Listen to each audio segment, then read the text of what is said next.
네, 오장 작전 타임 두 번째 세트 돌격 종목마수 시간입니다. 오늘도 중요한 주제들 많이 담았으니까 끝까지 함께 해주시고요. 첫 번째 주제 바로 확인해 보겠습니다. 약세장 속 달리는 전기차 배터리주, 지금 매수해도 될까? 물가 상승기에 전기차 배터리주가 피난처가 될 수 있다라는 분석이 나왔습니다. 원자재 가격 상승으로 원가 부담이 커졌지만 판매 가격에 연동해서 수익성을 지킬 수 있는 그런 구조이기 때문인데요. 최근에 연기금과 외국인이 관련주들을 열심히 사들이고 있다는 점도 주목을 해볼 만한 포인트 같습니다. 과연 관련주들 지금 매수를 해봐도 좋을지 OX로 한번 해볼까요? 그러시죠. 네. 전기차 배터리 관련주들 지금 사도 좋을지 두 분의 의견을 들어볼게요. 하나, 둘, 셋. 네, 두 분 다 사도 된다라고 하셨는데 오늘은 우리 정지현 위원님 먼저 여쭤볼게요. 네. 전기차 배터리주들 지금 사도 되나요? 사실 네. 사야 되나 말아야 되나 고민이 좀 되게 많은데요.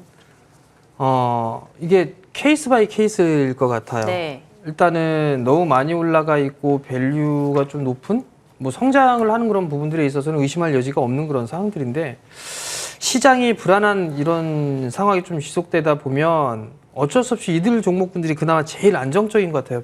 이 하락에 대한 진폭 자체가 제일 적은 그런 상황들이기 때문에 2차 전지 쪽 같은 경우는 선별적으로 좀 접근을 해야 되는 거는 오히려 맞다라고 좀 보고 있어요. 다만 이제 기준점을 좀 잡고 볼 필요성은 좀 있을 것 같아요. 밸류가 지금 시장이 이렇게 많이 빠지면서 전체적으로 다 레벨이 좀 다운되어 있는 그런 상황들이거든요. 그러면서 지금 시장 상황에서는 싼 종목군들이 좀 되게 많아요. 근데 이제 지금의 하락에 있어서 이걸 버티지 못하겠다라고 하게 되면 2차 전지 쪽을 한번 생각을 해볼 수가 있을 것 같은데 저는 솔직히 매수 클릭은 잘 안 돼요. 왜냐면 너무 많이 올라 있는 그런 상황들이기 때문에 오히려 이슈거리가 좀 생길 수 있는 것들, 뭐 전에도 좀 말씀을 드렸다시피 뭐 원통형이라든가 이런 쪽에 있어서의 밸류 이쪽이 좀 상당히 싸요. 그러면 그들 종목군들이 오히려 조금 더 낫지 않을까? 뭐 그렇게 좀 말씀을 좀 드리고 싶고요. 그리고 아니면 이제 폐배터리 쪽도 테마성의 흐름들이 좀 나올 수가 있는 그런 상황들인데 폐배터리 쪽의 관련주들도 한번 좀 봐도 될 것 같고 그리고 그것도 아니다 싶으면 이제 충전 쪽의 그런 관련주들 이런 쪽도 나름대로 좀 괜찮지 않을까 그렇게 좀 생각을 하고 있습니다. 그럼 대형주 쪽은 안 보시는 건가요? 사실 성장을 하는 그런 부분들은 있는데요. 지금 다른 대형주들, 뭐 시가총액 상위 종목군들의 밸류가 너무 싸요. 너무 쌓이는 그런 상황이라서 실적이 잘 나올 것 같은데도 빠지는 그런 기업들도 있거든요. 시장 상황 때문에. 그러면 오히려 그들 종목군들이 시장에 반등이 나오게 되면 더 강하게 좀 치고 갈 수 있지 않을까 그런 좀 생각이 들어요. 원래 이게 시장이 낙폭과대로 빠지게 되면 우스갯소리로 제일 많이 빠진 애들이 먼저 올라가거든요. 먼저 올라가고 그다음에 순환매가 돌고 그다음에 이제 주도 업종군들이나 주도 섹터들이 움직이는 그런 모습들이 나오고 있는데 2차 전지 쪽은 전반적으로 그렇게 크게 하락폭은 있지는 않아요. 그렇기 때문에 지금 하락 구간에 있어서는 대안적인 그런 부분들로 볼 수는 있을 것 같은데 만약에 시장이 이제 본격적으로 반등이 나오게 된다라면 오히려 낙폭과대형 종목군들이 훨씬 더 탄력적으로 움직일 가능성이 좀 높다라고 보고 있기 때문에 그들 종목군들을 좀 보시는 게 좀 더 좋지 않을까 그렇게 좀 생각을 하고 있습니다. 그런데 저는 개인적으로 2차 전지 관련 종목들이 굉장히 많이 올라가 있다라고 생각을 했거든요. 네. 그래서 조금 조정을 받아도 저는 아직 접근하기가 조금 부담스러운 자리예요. 그렇죠. 네. 그러니까 이제 예를 들어서 LNF 같은 경우를 좀 보게 되면 실적이 잘 나올 거고 이런 부분들은 다 알아요. 성장을 해 나갈 거고 이런 부분들은 다 알고 있는데 주가적인 측면은 너무 많이 올라 있는 그런 상황들이에요. 지금 밸류를 따져봐도 PER이 올해 기준으로 한 40배 정도를 좀 예상을 하고 있는 그런 상황들인데 그만큼 이제 고성장을 하기 때문에 그만큼의 고밸류를 주는 거는 맞다. 근데 이제 시장이 원체 지수가 밀려내려면서 되게 싼 종목들이 되게 많아졌거든요. 그러면 만약에 내가 LNF를 사서 길게 가져가는 거하고 주가가 많이 빠진 상태에 있어서 싼 종목군들을 가지고 있다라고 했을 때 어떤 종목이 더 많이 올라갈까라고 하게 되면 저는 많이 빠져 있는 종목군들이 좀 더 낫지 않겠나라는 좀 생각이 들고요. 그리고 이게 그런 게 있어요. 고점 권역에서 계속 지금 이제 전기차 믿을 만한 게 전기차밖에 없고 배터리밖에 없고 그런 얘기들을 하잖아요. 고점 네. 권역에 있을 때 이게 만약에 밀려버리면 상당히 마음고생을 좀 많이 할 수도 있는 그렇죠. 그런 상황들이에요. 그렇기 때문에 저는 만약에 신규로 이게 트레이딩 관점으로는 2차 전지는 봐도 돼요. 손절 잡고 뭐 하고 해서 한다면 좋겠지만 그냥 이걸 길게 끌고 가겠다라고 하게 된다면 저는 다른 쪽 섹터를 보는 게 좀 더 낫지 않을까 그렇게 좀 생각을 하고 있습니다. 네, 그럼 우리 김선윤 의원님, 네. 전기차 관련주들 사도 된다라는 말씀이시죠? 어제 이제 SD에 추천을 했는데 호되게 혼나고 있습니다. 많이 빠지네요. 오늘 좀 시장 영향 받는 것 같은데 오히려 좀 좋은 매수 기회가 아닌가 그런 좀 생각이 좀 들기도 해요. 어제 이제 테슬라가 9% 이상 좀 급등을 했죠. 감원 얘기가 좀 나와주면서 사실 이게 감원이 직원들한테는 안 좋지만 투자자 입장에서는 또 좋은 거라 주가가 좀 많이 좀 튀는 모습이 좀 나오곤 있습니다. 근데 전체적으로 이게 뭐 국내 증시에 영향을 주는 그런 건 아니에요. 근데 그래도 조금 국내에서의 2차 전지나 뭐 자동차주들 좀 전기차주들 관심 있게 좀 볼 필요가 있는 것 같은 게 현대차만 하더라도 미국 시장에서 이제 테슬라 다음으로 가장 많이 팔리고 있기도 하고 전기차 관련해서는 전체적으로 좀 분위기는 괜찮거든요. 그리고 국내에서 뭐 LG 엔솔 같은 경우도 테슬라 쪽에 납품을 준비하고 있는 상황이고 그다음에 뭐 삼성 SDI 같은 경우에도 원통형 또 준비하면서 엔솔과 같이 테슬라 쪽에 좀 납품을 하기 위한 준비도 하고 있는 좀 그런 여러 가지 모멘텀들이 많습니다.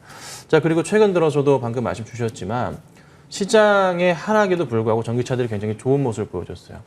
대다수 올라가거나 보합을 유지하거나 조금밖에 안 빠졌고 이노베이션, SK 이노베이션 같은 경우는 좀 많이 밀리긴 했지만 이노베이션 같은 경우는 좀 유가 관련으로 많이 좀 매출 포인트가 잡히기 때문에 그 영향 따라 최근에 좀 하락이 나왔던 것이지 실질적으로는 전기차 관련주들, 2차 전지 관련주 다 상승이 좀 나왔다고 보시는 게 맞을 것 같습니다. 시장 대비 아웃퍼폼을 한 거죠.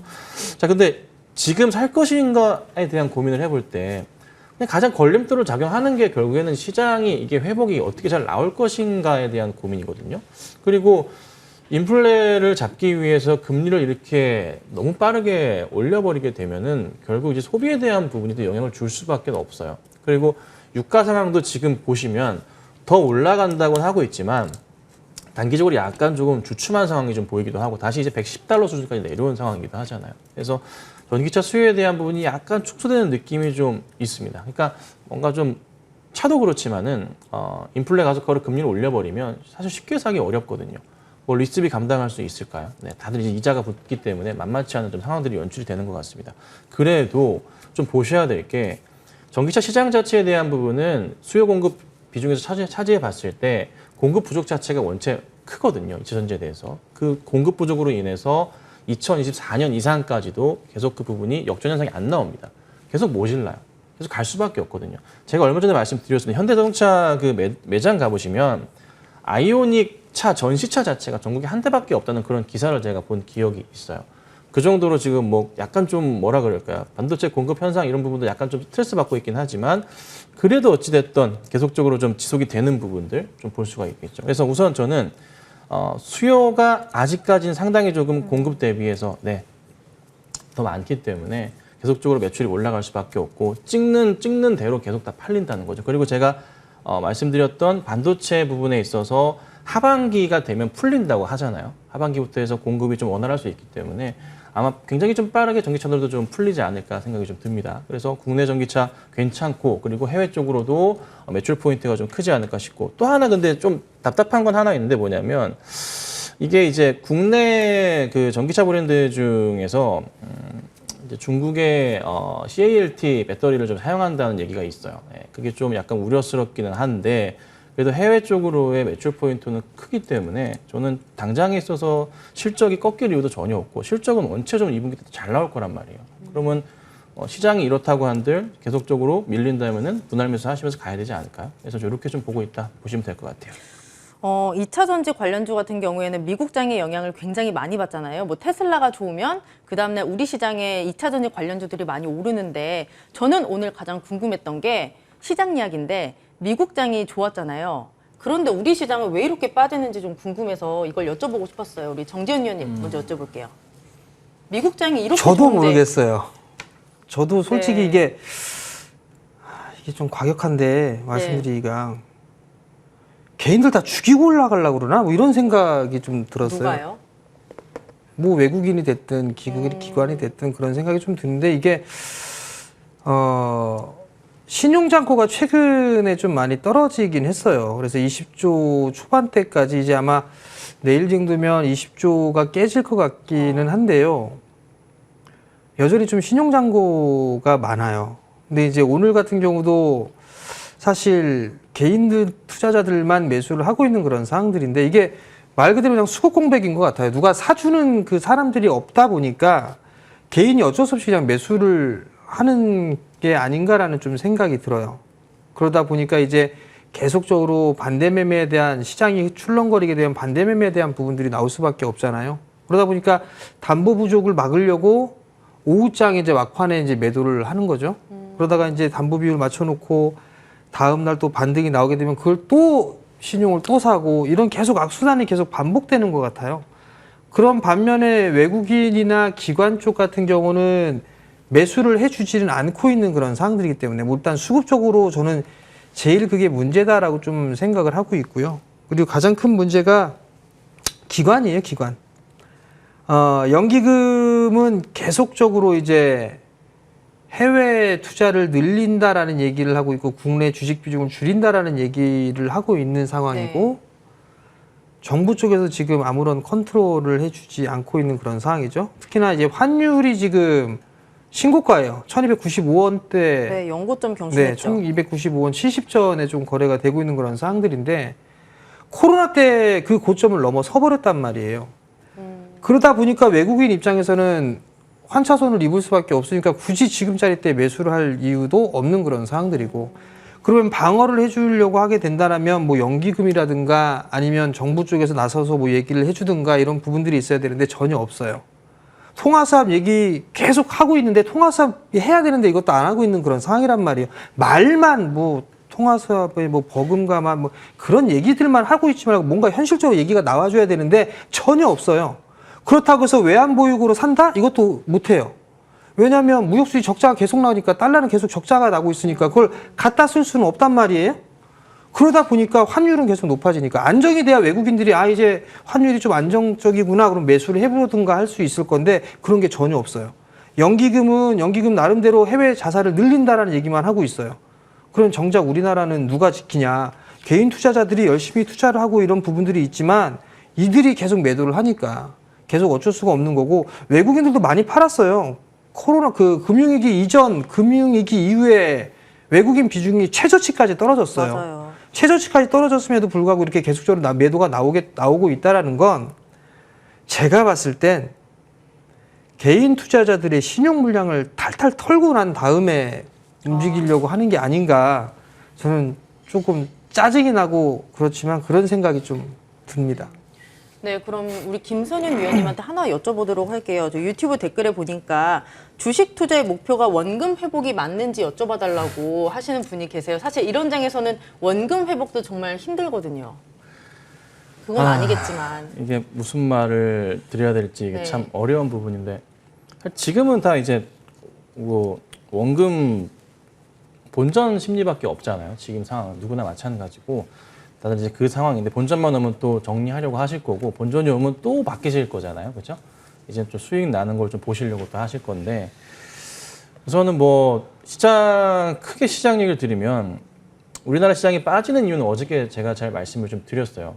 왜 빠지냐면 국내 증시 자체가 수출 중심의 우리나라가 좀 바로미터예요. 전 세계 글로벌 바로미터입니다. 그래서 글로벌 경기가 안 좋아질 때 무역 흐름이 좋지가 않을 때 항상 우리나라가 가장 먼저 빠지거든요. 많이 빠지기도 하고. 그러니까 신흥국 입장에서도 가장 우선순위에 있는 나라기도 하고 또 글로벌적인 입장에서 봤을 때 바로미터로 우리나라가 수출 부분을 가장 많이 차지하기 때문에 항상 외인들이 집중해서 보는 그런 나라이기도 합니다. 이게 좀 영향을 받아요. 그래서 항상 얻어 터지게 돼요. 그래서 ATM기라고 하는 건데 이 흐름을 바꾸기 위해서는 우선 말씀 주신 대로 이게 신용 부분에 대한 부분이 좀 해결이 좀 돼야 돼요. 근데 아직 많아요. 예, 아직도 굉장히 좀 많고요. 표현은 좀 그렇지만 이렇게 좀 털리고 나야 올라간다고 얘기를 많이 하시잖아요. 현실적인 부분이 좀 그래요. 예, 그런 상황이기도 해요. 그래서 추가적인 하락이 더 시장에 나올 수도 있다고 좀 보는 부분도 없잖아 좀 큰 것 같아요. 그래서 우선 당장은 올라올 시장이 저는 그래도 최소한 금통위까지 악재 상황은 크지 않기 때문에 시장이 좀 상승 분위기를 타지 않을까 싶었는데 오늘은 정말 예측치를 완전 빗나가 버렸어요. 근데 그나마 하나 예측치를 맞췄던 것은 삼성전자에 대한 흐름은 좀 개인적으로 좀 잘 맞췄거든요. 일찍 12시부터 보시는 분들은 아시겠지만. 그래서 이런 부분이 조금은 좀 시장을 좀 어떻게 계산을 해야 될지 참 복잡하게 만드는 것 같아요. 그러니까 종목은 다 빠져버리고 뭐 삼성전자만 살아있다고 해서 또 시장이 또 좋은 건 또 아니잖아요. 그래서 답답한 시장입니다. 그래서 어찌됐든 뭐 이게 본전 심리에 대한 부분 좀 강하신 건 이해하지만 당장에 그에 따른 해답을 찾기는 좀 많이 어려운 것 같아요.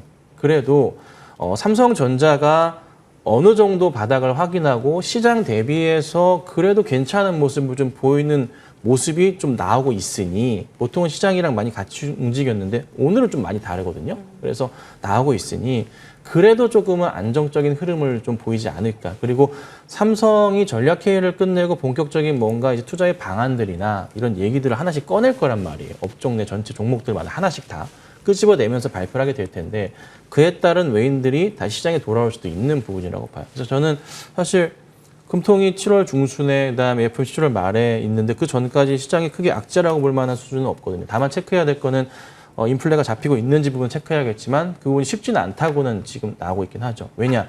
아무리 유가가 밀리더라도 우리가 시장에 반영되는데 우리가 느끼는데 몇 주가 걸리거든요. 그래서 이게 7월 초 중순 넘어가게 되는데 그럼 다시 또 7월에 뭐 CPI 지수나 체크를 해야 된다는 거죠. 그래서 시장이 쉽지는 않지만 그래도 그 외에 큰 악재는 좀 제한적이라 조금씩 삼성전자가 이런 모습을 좀 보이는 게 아닌가 싶어요. 그리고 오전장에 삼성전자의 외인들의 흐름 굉장히 또 좋았거든요. 지금은 약간 매도세가 좀 강화되고 있긴 하지만 외인들 입장에서 봤을 때도 어느 정도 시장은 바닥이라는 인식을 하고서 삼성전자를 그간에 매도해서 매수 포지션을 잡는 증권사들이 늘고 있다는 그거를 이제 방증하는 거니까 조금은 긍정적으로 보셔도 되지 않을까. 그래서 우선 저는 가장 중심으로 보셔야 될 게 삼성전자의 움직임이 이번 주 어떠할지에 대해서. 더 하락은 좀 제한적이라 보긴 하거든요. 그래서 삼성전자 움직임이 상승을 오전장에 계속 보여주면서 그래도 밀리지 않는 모습, 오늘 같은 흐름이 나온다면은 시장은 분명히 올라갈 겁니다. 그래서 지금부터 조금은 어찌됐든 오늘은 하락은 말도 안 되는 것 같고 좀 반등을 하지 않을까. 사실 뭐 오늘 하락 아시아 증시에서 좀 제일 과하거든요. 또 말도 안 되게 과한 상황이에요. 일본은 아까 체크했을 때 뭐 밀리지도 않았습니다, 거의. 그래서 좀 대만은 좀 밀리긴 하지만 이 정도는 아니거든요. 그래서 국내 증시가 좀 답답한 조금 바로미터 위치에 있어서 그렇긴 하지만 삼성전자 봤을 때 올라갈 것 같다. 힘내셨으면 좋겠습니다. 네, 이렇게 첫 번째 주제 2차 전지 그리고 시장에 대한 이야기까지 나눠봤고요. 두 번째 주제도 바로 확인해 보겠습니다. 원숭이 도창 국내 첫 의심 환자 2명 발생, 급등하는 관련주 접근 방법은 국내에서 처음으로 원숭이 도창 감염 의심 사례가 2건 발생했습니다. 질병관리청은 이들의 동선을 확인하고 오늘 정확한 내용을 발표한다라고 하는데요. 이와 관련해서 윤 대통령은 항바이러스제를 조속히 도입하라라고 지시했습니다. 과연 관련주도 오늘 급등하고 있는데 지금 접근을 해봐도 좋을지 아니면 아예 보면 안 될지 두 분의 의견이 굉장히 좀 중요할 것 같아요. 이런 테마주가 이런 급등하는 장 속에서 이렇게 좀 많이 빠지는 장에서는 테마주가 많이 움직이잖아요. 두 분은 테마주를 싫어하시지만 그래도 여쭤보도록 할게요. 정재훈 위원님. 네. 원숭이 도창 관련주들 어떻게 좀 접근을 해봐야 될까요? 글쎄요.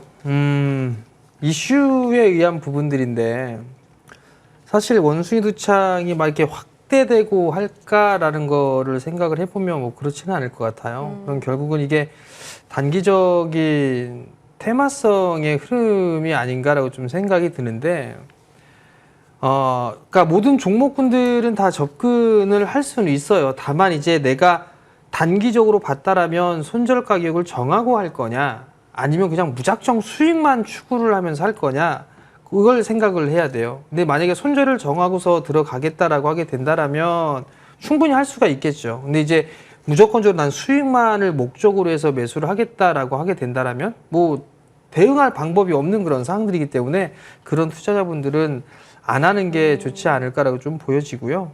뭐 올라갈 수 있을 만한 종목군들 같은 경우도 있을 것 같아요. 다만 근데 저는 뭐 굳이 그런 종목을 하지는 않을 것 같습니다. 지금 유튜브 댓글을 보니까 과대 낙폭주에 들어가서 마이너스 5% 이상 맞을 바에는 수급이 몰리는 테마주의 단타로 접근하는 게 맞을 수도 있다는 그렇죠. 말씀이 있어요. 그러니까 그거예요. 단기로 들어갈 거야. 단기로 들어갈 거야 라고 한다라면 손절을 어디로 잡고 할 거야 라는 것들이 있을 거 아니에요. 전략이. 네. 그런 분들이 있으면 하셔도 돼요. 근데 대부분이 대응을 잘 안 하시는 그런 부분들이 많단 말이에요. 테마주는 대응이 쉽지가 않죠. 그렇죠. 어떤 종목이든 단기로 들어갔을 때 나는 얼마가 이탈을 하게 되면 손절을 할 거야. 뭐 그런 대응을 안 한다라면 굳이 테마주에 들어갈 필요성은 없다라는 점을 좀 말씀을 드리는 거고, 뭐 낙폭과대에서 5% 밀리는 바에는 차라리 뭐 수급이 좋은 종목군들을 하는 게 좋다. 시장이 빠지기 때문에 수급이 몰리는 종목군들을 하는 게 당연한 거예요. 단기로 본다라면. 단기. 수급이 없는 종목을 단기로 들어갈 수는 없어요. 수급이 왕성하게 몰리는, 돈이 몰리고 있는 그런 쪽에서 단기 거래를 해야 되는 그런 부분들이 있으니까. 그러면 지금 이제 계속적으로 테마에 대한 흐름들이 나오고 있기 때문에 그쪽으로 단기로 접근하는 건 맞지만, 만약에 나는 대응이라는 걸 못한다라고 하게 되면 그런 분들 같은 경우는 아예 안 보시는 게 더 낫다. 그 말씀을 좀 드리고 싶습니다. 네, 저희 유튜브에 저희 PD님이 전업하시는 분들은 테마주도 해볼만 하죠라고 조심스럽게 의견을 남겨주셨거든요. PD님이 누군데요? 강모 PD인가요? 네, 강모 PD님이 테마주 접근해볼만 하죠라고 하시는데 관심 있으신가 봐요. 전업은요, 섣불리 하면은 안 돼요. 그러니까 이게 아마 그 부분들도 있을 거예요. 코로나 20년도 이후에 시장이 큰 폭의 성장을 해 나가면서 수익을 좀 많이 내신 분들이 좀 계실 거예요. 근데 그런 분들 중에서 에이, 나 회사 때려치고 전업할 거야 라고 전업 투자자로 하신 분들도 되게 많거든요. 근데 아마 그분들 되게 안 좋을 거예요. 그런 분들 대다수가. 그게 무슨 얘기냐면, 물론 이게 투자로만 할 수는 없어요. 투자로만 할 수는 없는데, 나는 주식을 평생 밥벌이로 할 거야. 이 부분들에 있어서는 여러 가지 조건들이 좀 맞아 떨어져야지만 할 수가 있는 거기 때문에 굳이 뭐 전업을 해야 될까라는 좀 생각이 들고, 또 하나는 뭐 전업 투자자들 같은 경우는 단기적인 이런 부분들을 해야죠. 그만큼 실력을 쌓고 공부를 했던 그런 부분들이 있으니까 각자가 나름대로 대응을 할 수가 있는 그런 부분들이 있으니까 그런 분들 같은 경우에 해도 되겠죠. 근데 웬만해서는 전업 투자가 아닌 분들이라면 굳이 뭐 할 필요가 있을까? 뭐 그렇게 좀 생각을 하고 있는 거죠. 네, 우리 김선윤 위원님. 네. 유튜브 댓글을 보니까 이런 섹터들은 보유자의 영역이다라는 말이 많아요. 그런데 우리 코로나 때도 그랬다시피 계속 관련주가 계속 급등을 했잖아요. 그래서 이쪽도 지금 또 움직이다가 한 번 더 튀어오를 수도 있지 않을까라는 생각이 들거든요. 이게 언제까지 관련주들이 좀 이슈가 될까 그 부분을 좀 고민을 해보면 한참은 더 갈 거예요. 특히나 이제 국내 입장에서 봤을 때는 7월 15일인가요? 16일 날 이제 퀴어 축제가 토요일 날 아마 하루 동안 있을 겁니다. 그래서 그때까지도 계속 이슈가 될 것 같고, 종목들로 보자면은 이 종목들이 움직이기 시작한 게 본격적으로 이제 움직였던 게 5월 20일경 주말부터 해서 23일 월요일부터 해서 이렇게 종목들이 다 튀어 움직이기 시작했어요. 대표적인 종목 가장 많이 오른 게 미코 바이오메드 같은 경우가 굉장히 좀 급등을 하고 있는 모습이 나오고 있고, 그리고 블루베리 NFT 같은 경우도 오늘 굉장히 좋은 모습입니다. 이전 이름이 유니더스입니다. 그리고 녹십자 MS 같은 경우에도 괜찮고, HK 이노엔도 좀 튼튼한 종목 중에 하나인데 이 종목도 반등을 좀 하고 있는 좀 모습이 나와요. 저는 근데 이 원숭이 두창이 처음에 발병했을 때 이게 그리고 딱 하루 이슈 되고 나서 그 다음 굉장히 좀 이슈거리가 줄더라고요. 근데 이게 이렇지 않을 텐데, 이 질병이라는 게 쉽게 이게 빠르게 해결되는 게 아니거든요. 그리고 이제 번지고 있기 때문에 뭐 영국 같은 경우는 이미 굉장히 많은 수가 번져가지고 문제를 삼고 있기도 하잖아요. 그래서 국내에서도 백신을 조금 들여오고 있기는 한데 사실 당장은 아니지만 계속 저는 더 퍼질 거라고 생각은 하고 있습니다. 그래서 좀 제발 좀 부탁드리는 것은 좀 잘 좀 하셨으면 좋겠는데, 이게 참 젊은 혈기에 좀 이게 좀 그런 경우가 있는 것 같아요. 그래서 우선은 이게 퀴어 축제까지는 국내에서도 이슈가 좀 될 수 있다는 판단이라 저는 7월 중순까지는 관련주들의 움직임이 쉽사리 꺾일 것 같지는 않다. 그리고 이게 처음에 코로나 때도 그랬지만은 막 크게 막 이슈화 되고 본격적으로 확대되고 사람 수가 늘었던, 확진자가 늘었던 그 개월 자체가 한 3, 4개월 이후에 본격적으로 나왔어요. 그러니까 국내 지금 둘이라고 예상이 되고 있죠. 영국도 100명 이하였다가 지금 7, 800명 가고 있습니다. 점차 급수적으로 퍼지잖아요. 그래서 한동안은 더 계속될 수가 있으니 관련주를 만약에 보유하고 계신다면은 저는 최소한 7월 중순까지는 보는 거를 권해드리고, 다만 이거를 뭐 새롭게 접근하시는 것은 굳이 추천드리지는 않습니다. 근데 이제 두창 이외의 다른 이슈들을 가지고 고민해 본다면 그래도 뭐 개인적으로라는 그나마 튼튼한 HK 이노웬 종목 이 정도면은 괜찮지 않을까. 이노웬 같은 경우 시총도 한 1조 넘어가는 종목이라서 튼튼하기 때문에 괜찮지 않을까 싶어서 그나마 본다면 이 종목 추천드려 보도록 하겠습니다. 네, 두 번째 주제로 이렇게 테마주에 대한 이야기까지 나눠봤습니다. 참고해 보시길 바라고요. 마지막 주제도 지금 바로 체크해 보겠습니다. 3,000피 회복 전망 증권사들 줄줄이 하반기 코스피 밴드 하향, 그 이유를 찾아보겠습니다. 지난해 연말만 해도 코스피가 3,600포인트까지 오를 것이다라는 분석들 굉장히 많았는데요. 여러 가지 원인이 있겠지만 지금 대부분 하단을 낮추고 있습니다. 러시아발 리스크, 강한 인플레이션 등이 요인으로 꼽히고 있는데 대체 우리 시장 바닥은 어디일지, 하반기 증시는 어디로 향하게 될지 두 분의 의견을 들어보도록 하겠습니다. 오늘 또 보니까 증권사에서 많은 이제 발표가 나왔는데 가장 하단을 낮게 잡은 게 2,220이었어요. 굉장히 낮게 잡았고 가장 높게 잡은 거는 딱 3,000이었습니다. 작년과는 분위기가 많이 달라졌는데 증권사들이 지금 줄줄이 전망을 하향을 했어요. 한 번에 이렇게 분위기가 바뀌었는데 우리 정재훈 위원님, 증권사들이 이렇게 한 번에 돌아선 이유가 뭘까요? 빠지니까 바뀌었겠죠. 근데 이렇게 확확 바꿔도 되는 건가요? 뭐 전망이기 때문에 전망치는 뭐 수시로 바뀌는 부분들이 아닌가라고 좀 생각이 드는데요.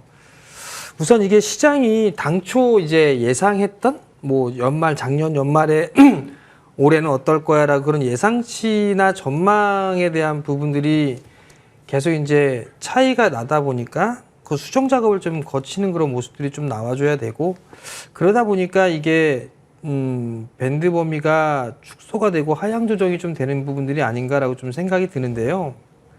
우선 봐야 될 부분들이 사실 기업들의 이익 전망치가 하향 조정이 벌써 진행이 됐었어야 돼요. 근데 이익 전망치에 하향 조정이 없었던 상황이었었어요. 이렇게 많지가 않았었어요. 그래서 PER은 더 높아질 것이다라고 좀 생각을 하고 있는데, 이제서야 이제 뭐 삼성전자 컨센 하향 조정하고 있고 기업들 이익을 이제 컨센서스를 하향 조정해 나가고 있는 그런 모습들이고, 거기에다가 이제 또 침체에 대한 얘기들이 나오다 보니까 오히려 이게 시장이 좀 더 빠질 수 있겠구나라는 좀 생각이 들기 때문에 지수의 하단을 좀 낮춰 잡는 그런 모습들 좀 보여주고 있는데, 사실 증권사는 전망이지 실질적으로 이 자리대까지 빠질 거다라는 확실한 부분들도 없고 그냥 예상일 뿐이에요. 예상일 그런 부분들이고, 그러면 여기 지금 보니까 제일 하단으로 보는 게 한 2220 정도를 예상을 하고 있는 그런 상황들인데,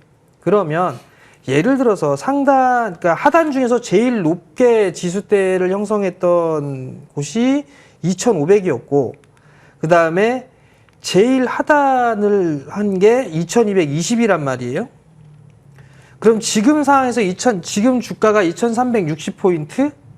그러면 2220이면 약 한 140p 정도가 남아있는 그런 상황인데, 그러면 이 자리대까지가 만약에 정말 바닥이라면 저 자리에서 과연 매수를 할 수 있는 투자자분들이 얼마나 될까? 그리고 지금 뭐 2200이 될 수도 있고 2100이 될 수도 있고 2000이 될 수도 있어요. 지수에 대한 부분들은 아무도 알 수는 없어요. 다만 이 정도가 됐으면 주가가 싸지 않을까? 이거는 생각을 해볼 필요성은 있을 것 같아요. 지금 주식 싸요. 지금 한국 주식이 싼 상황이란 말이에요. 그러면 어디가 저점이고 어디가 고점이고 이걸 생각을 하는 것보다는 주식은 싸게 사서 비싸게 파는 게 목적이지만 차익을 노리는 게 목적이니만큼 쌀 때 한 번에 살려고 하지 말고 분할로 모아가는 그런 전략이 좀 필요하지 않나 싶어요. 무조건 뭐 2200까지 빠질 거야 라고 했는데서 2200까지 빠질 때까지 기다리는 그런 전략도 일단은 뭐 좋은 그런 전략이 되겠지만, 그렇다고 해서 만약에 그 자리대까지 빠진다고 해서 거기서 내 자산을 모두 다 집어넣거나 할 수는 없을 거예요. 시장에 공포스러운 그런 부분들이 있으니까. 그리고 나서 2200을 찍고 일단 외바닥이니까 확인을 하고 매수를 할 거야. 진바닥인지 확인을 하고 매수를 할 거야 라고 하더라도 그 진바닥짜리 때가 2300이 될지 2400이 될지는 알 수는 없어요. 그러면 이러한 부분들은 참고를 하되 지금 수준, 주가에 대한 위치가 싼 위치에 있냐, 비싼 위치에 있냐, 이거를 지금 고민을 하는 게 조금 더 낫지 않을까라는 좀 생각을 하고 있고요. 저는 여전히 시장이 싼 구간에 진입을 했다라고 좀 보고 있는 그런 상황이기 때문에 저는 매수를 해 나가는 전략이 좋다. 그렇게 좀 말씀을 드리고 싶습니다. 지금 유튜브 댓글을 보니까 이 주제를 보고 굉장히 다들 화가 많이 나신 것 같아요. 왜냐하면 증권사들이 작년에는 높였다가 지금 확 낮춰가지고 지금 보니까 증권사 양심 없다고 하시는 분들도 계시는데. 근데 이제 그게 어쩔 수가 없는 것 같아요. 네. 이게 규정이라는 게 있는 것 같아요. 그러니까 괴리율이 너무 높아도 네. 제재가 있는 것 같더라고요. 그렇기 때문에 이거는 전망을 하고 하는 그런 부분들이 있겠지만 물론 이분들이 전망을 하고 이런 분들이 그냥 뭐 아무 생각 없이 하지는 않았을 거예요. 어떠한 근거라든가 데이터를 보고 했을 거란 말이에요. 그게 이제 좀 오차가 생기고 빗나가다 보니까 수정을 해 나간 그런 사항들인데 사실 그런 거 보면 화가 날 수도 있죠. 화가 나는 부분들을 당연한 그런 사항들이고 근데 이제 이미 엎질러진 물인 상황이니까 그럼 이제 제일 중요한 건 지금 현재가 버텨야 되느냐 아니면 지금 다 던져야 되느냐 아니면 사야 되느냐 그렇죠. 이거를 가장 중요하게 볼 수 있는 부분들이 싸냐 비싸냐예요. 그리고 시간이 지났을 때 수익이 날 수 있느냐 없느냐인데 저는 며칠 전에도 말씀을 드렸을 거예요. 아마 이거 2559 이하 자리 때 저는 그 이하에서 물렸다라고 해서 뭐 손절하고 저는 안 할 것 같아요. 3분기, 4분기 넘어가게 되면 아마 그 위에 올라가 있을 거라고 저는 생각을 해요. 우리 위원님도 지수는. 물린 종목이 있어요? 다 물려 있죠. 지금 지금 사고 있는 종목도 있고 물려 있는 종목도 있고 수익 나고 있는 종목도 있어요. 지금 사시는 것도 있고요? 사는 것도 있고요. 근데 중요한 건 오늘 사서 내일 팔 거예요. 그런 건 아니란 말이에요. 그러니까 물론 단기적인 트레이더 분들하고는 생각이 좀 다를 수도 있어요. 다를 수도 있는 그런 상황이지만 저는 지금 주가에서 시간이 지나면 그 위로 올라갈 수 있다라고 저는 확신을 할 수가 있거든요. 그렇기 때문에 저는 지금 굳이 뭐 손절 여기서 뭐 10%가 더 빠진다고 하더라도 네. 시간이 지나면 지수 이 위로는 훨씬 위로 올라가 있을 거기 때문에 저는 오히려 지금 매도는 이미 늦었다. 뭐 개인 투자자분들 잘 하시는 것처럼 존버해야죠 뭐. 버티기. 네. 그럼 우리 김선윤 의원님 이렇게 증권사들이 매번 말을 바꾸는데 이런 건 그냥 참고만 하고 대응 방법을 세우는 게 제일 중요한 거죠. 솔직히 이거 믿는 사람 없잖아요. 참고는 하죠. 참고도 해도 거의 흘겨하시지 않나요? 저 같은 경우도 증권사의 그 지수밴드 예측에 대해서는 전혀 생각을 안 하고 있거든요. 맞히는 증권사도 많지는 않고 이렇게 올려주신 거 보면은 다 자기 이름 걸고서 이게 하셨는데 KB증권의 이제 유승창 애널리스트 같은 경우는 미제세를 하셨어요, 하단을. 이분이 그나마 저는 가장 좀 양심적이지 않으셨나 이런 좀 생각을 해봅니다. 진짜 아무도 모르거든요. 근데 저 같은 경우도 삼성전자의 주가를 보면서 계속 고민을 했었고 하나의 버팀목이 될 수 있는 자리라고 예측을 했던 자리가 2019년도에 보면은 8월, 9월, 10월경에 나왔던 하단 자리가 한 2250 정도가 됩니다. 그 정도 포인트를 제가 좀 그나마 하단 자리가 아닐까 1차적 기승이 될 수는 있을 것 같고 근데 큰 그림에서 한 20년, 30년의 차트를 두고 봤을 때 만약에 여기서 이제 더블 DB하고 금융위기 쪽이 온다면은 최악의 경우 국내 증시가 1,800포인트까지도 갑니다. 큰 위기가 왔을 때 다 무너지게 될 경우 그렇지 않고 단기 위기로 봤을 때 2,100을 깨질 수도 있어요. 저는 그렇게까지 보고 있거든요. 근데 이거를 잡아주는 게 삼성전자가 좀 잡아주고 상해 종목들이 좀 잡아주는 모습이 좀 실적이 다음 달에 나와주면서 조금 잡아준다면 현실적으로는 한 2,200포인트 중반 정도가 맥스가 아닐까 싶긴 해요. 근데 이게 좀 고민스러워요. 저조차도 예측할 수가 없는 부분이고 말도 안 되는 부분이 또 나올 수도 있거든요. 지금 이제 러시아가 우크라이나 문제를 삼고서 시끄럽게 좀 글로벌 시장을 만들고 난 이후에 또 유가나 이런 부분 좀 문제가 됐죠. 그 다음에 러시아가 중국이랑 최근에 손을 잡고서 뭔가 조금 으쌰으쌰하는 분위기를 만들어내고 있어요. 여기에 인도가 중립적인 입장을 가지고 뭐 제재를 해보겠다라는 얘기는 하고 있지만 택도 없을 것 같긴 하고 어찌됐든 좀 이게 좀 글로벌리하게 중국과 러시아 쪽에 붙은 진영과 미국 쪽 붙은 진영이 좀 요 근래 수년 들어서 가장 분열이 좀 심하다는 느낌이 좀 들긴 하거든요. 이런 부분이 좀 크게 좀 넘어가서 또 시장이 또 안 좋아질 수도 있으니까 그래서 그런 부분도 염려가 되긴 하고 근데 뭐 시진핑과 뭐 바이든 대통령 뭐 통화를 통해서 뭔가를 해결해 보려고 하겠지만 사실 그게 또 쉽지는 않은 것 같고 이래저래 올라갈 만한 시장 이슈거리가 잘 나오고 있지는 않아요. 근데 시장에서 봤을 때 그래도 수급을 좀 붙여주면서 그걸 만들어내야 되는데 기관 수급도 결국 다 개인이거든요. 다 개인 돈이란 말이에요. 근데 그 개인들이 다 주식을 다 빼고 있는 상황이 오다 보니까 다 기관들 자금, 펀드 자금 다 판매하고 있잖아요. 그런 부분도 체크해 보자면 최근 흐름 역시나 좋지는 않은 거고. 그래서 우선 증권사 예측치는 이게 추가적으로 더 낮아질 가능성도 있다고는 봐요. 근데 저는 그래요. 금통위까지 딱히 악재거리가 크게 나올 거리는 없거든요. 오히려 이번 7월 달에 금통위 우리나라 0.5 빅스텝 할 가능성도 굉장히 높죠. 진행하고 FOMC에서 또 진행하면 그게 거의 마지막 자리로 시장이 반등할 수 있고 썸머랠리가 나올 수 있다고 제가 계속 강조를 드리고 있잖아요. 물론 단기적인 흐름이 나올 수는 있겠지만 어찌됐든 지금부터는 시장이 좀 갈 수가 있다고는 보기 때문에 너무 이 뭐 밴드 믿지 마시고 우선 종목으로 따져봤을 때 삼성전자가 견고하다. 지금 현재 삼성전자 같은 경우 주가 오히려 천천히 반등 나오면서 아까 하락폭 만회하면서 더 올라가고 있긴 합니다. 많이 줄여놨어요. 그래서 이런 걸 봤을 때는 뭐 충분하게 시장이 살아날 수 있을 거란 판단입니다. 그래서 너무 걱정하지 않으셨으면 좋겠습니다. 이렇게 두 분의 말씀을 들어보고 또 아까 정지현 위원님이 물린 종목 있다라고 하셨잖아요. 그래서 제가 곰곰이 생각을 해봤어요. 이렇게 시장이 안 좋을 때 어떻게 수익을 낼 수 있을까 계속 고민을 해봤는데 좀 저를 혼내실 수도 있지만 여쭤볼게요. 제가 이제 물린 종목들이 있을 거 아니에요. 절대 이제 이 종목이 여기까지 안 오겠다라고 생각을 하면 그 종목을 과감하게 반을 덜어내고 그 돈으로 수급이 몰리는 쪽이나 아니면 테마주 쪽으로 접근을 해봐도 좋을 것 같다라는 생각을 해봤거든요. 테마주 쪽으로요? 네, 아니면 수급이 몰리는 종목 쪽으로. 수급이 몰린다는 결국 거래량 좀 늘고 그렇죠. 랭커님이 얘기하시는 수급은 단순 거래량일까요? 아니면 외인과 기관들의 수급도 포함될까요? 그렇게 생각 안 해봤는데요. 그냥 단순 거래량으로? 네네. 그러면 완전 테마주를 얘기하는 거네요? 그렇겠죠? 아니면 이슈가 이렇게 올라오는 종목들. 저는 나쁘진 않다고 봐요. 나쁘진 않다고 보는데 네. 뭐 저번에도 한번 얘기 드렸지만 대응을 잘 하실 수 있느냐가 관건이니까 빠른 대응을 하실 수 있느냐는 거죠. 앵커님 보시면 네. 물리면은 들고 가버리시잖아요, 계속. 그 타이밍을 잘 못 잡아요. 타이밍 못 잡아요. 네. 그냥 기계적인 매도를 하신다면 저는 추천을 드리겠는데 기계적인 매도를 하실 수 있는 분들이 5명 중에 1명이 될까 말까라고 생각하거든요.